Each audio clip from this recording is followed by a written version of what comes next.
C'est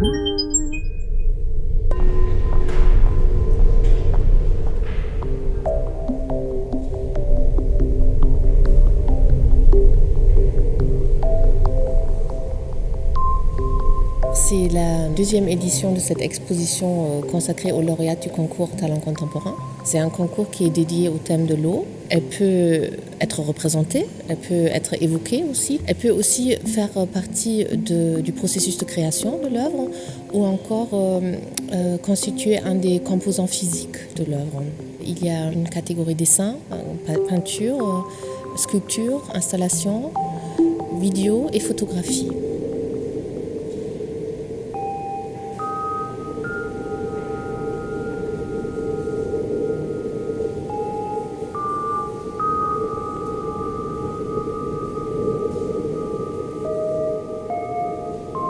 Valère Coste est un artiste qui travaille sur la relation entre la nature et l'homme.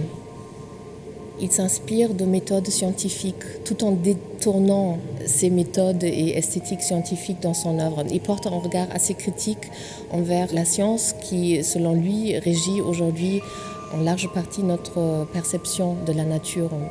Et dans cette œuvre Karstic Story, il a en quelque sorte reconstitué le processus géochimique du système karstique en déclenchant la création de stalagmites dans l'espace d'exposition. Il est intervenu 3 semaines avant le vernissage. Nous avons vraiment eu beaucoup de chance parce qu'entre-temps, les stalagmites ont déjà poussé d'environ 80 cm. L'eau, avec le plâtre et le sable, crée des stalagmites et est nécessaire à la création.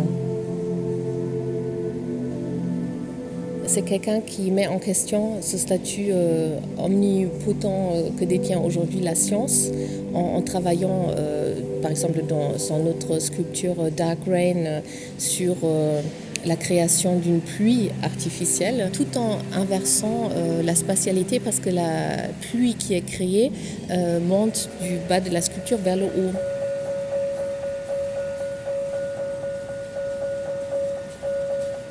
Ce sont des fines tiges métalliques qui alimentent des petits moules en silicone remplis d'eau qui éjectent l'eau vers le haut. Le processus est déclenché par le spectateur qui s'approche de la sculpture.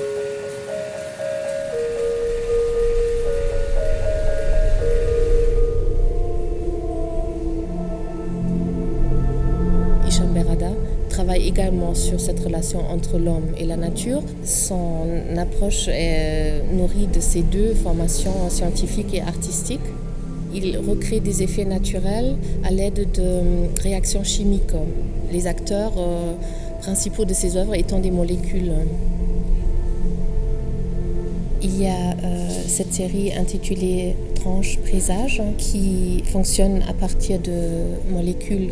Ces molécules interagissent et créent des concrétions qui évoluent tout au long de la durée de l'exposition. Ce sont des concrétions qui évoquent des environnements sous-marins, aquatiques, qui rappellent également des œuvres surréalistes de Yves Tanguy, par exemple, de Max Ernst également. En face, vous avez une œuvre intitulée L'Arche de Mila Uré. Cette œuvre reproduit en quelque sorte, à partir d'une base moléculaire de nouveau, les conditions élémentaires nécessaires à l'apparition de la vie. Il y a une part d'ironie dans cette œuvre. L'artiste met en place un processus à partir d'un protocole prédéfini. Mais il ne peut pas complètement contrôler les effets qu'il va créer, les effets qui vont apparaître.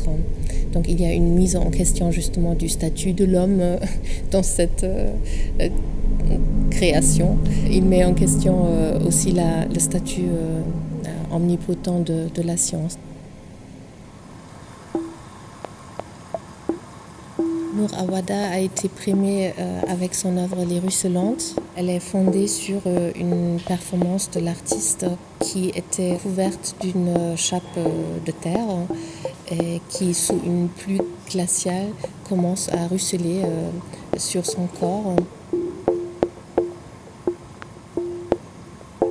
Le spectateur, au départ, voit une jeune femme, le corps d'une femme dans un paysage, devient en quelque sorte voyeur, mais aussi otage de cette scène, et il se rend compte peu à peu qu'elle est exposée à une véritable souffrance physique, puisqu'il s'agit d'une pluie forte, froide, et elle semble entrer dans une espèce de transe.